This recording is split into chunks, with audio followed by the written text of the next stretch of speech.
Kilang Al-Quran. Sebelum tu di depan kita ni Masjid Al-Jumu'ah tadi ya. Siapa nak ambil gambar silakan. Ya ayyuhalladzina amanu idza nudiyatus salati wal Pakcik, baik-baik bus break Pakcik. Kang sampai kat tembok tu terkeluar. Tak mana masjid, tak mana handphone. Tak apa Wali, saya ambil gambar Wali. Confirm yang video tu. Edit lah, nyata edit. Masuk ke bawah sekarang. Oi, lepas. Bagus. Okey, kilang Al-Quran di Madinah ni adalah satu-satunya kilang yang ada di Semenanjung Arab.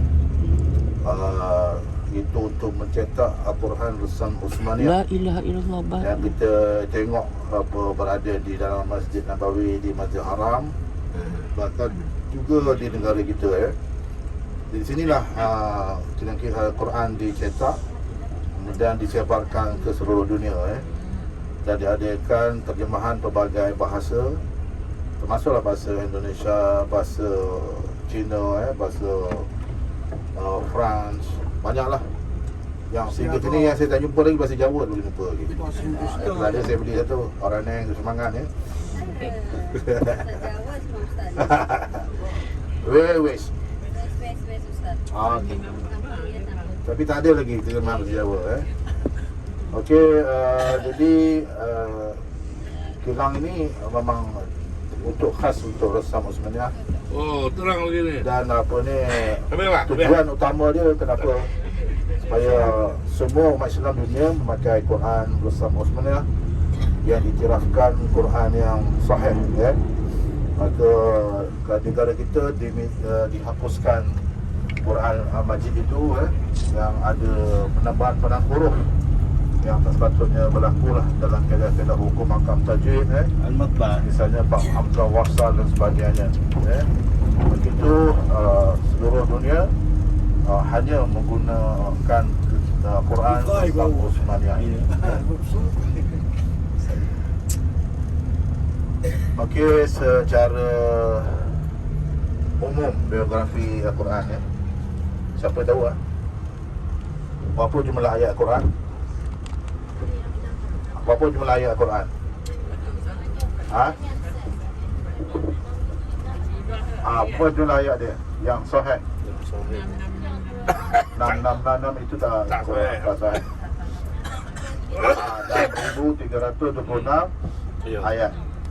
Itu dia ayat dia. Berapa surah 114 surah. Dia mula dengan surah Al-Fatihah, berakhir dengan surah An-Nas. Biografi Kemudian jumlah ayat dia tadi 6,320 ayat. Berapa huruf dalam mazhab Syafi'i? 1,027,000 huruf. Tapi dalam ada mengatakan bukan 87,000 itu jangan kira huruf yang, tapi macam ini kira juga huruf yang bersifat hamzah wasal. Jadi semuanya 1,027,000 itu yang dilafalkan oleh para pengajar tahfiz. Hafal Quran tu. Kemudian dia ada hifz, ada dalam satu juzuk ada 4, maknanya satu juzuk ada 2 muqarrah, maknanya ada dalam ada 30 juzuk 30 juzuk maknanya ada 60. Maknanya kali dengan 2 120 hifz. Hifz ni kisah-kisah lah. Kisah-kisah dalam Quran tu, kisah-kisah Nabi macam-macam dipecahkan macam tu lah. InsyaAllah. Maknanya biografi Quran ni atau kita tahu sikit banyak lah kan, kalau kita rasa ada cerita dari Quran, nampak sikit dia punya biodata dia kan. Biografi tu biodata. Biografi. Faham lagi sikit banyak kan.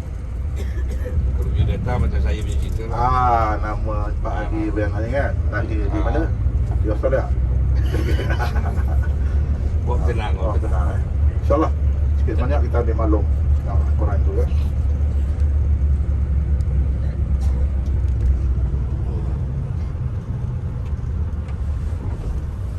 Okay. Nama-nama Al-Quran ada disebut dalam Al-Quran juga. Dan yang pertamanya Al-Quran lah. Betul Yang kedua apa dia? Bagi.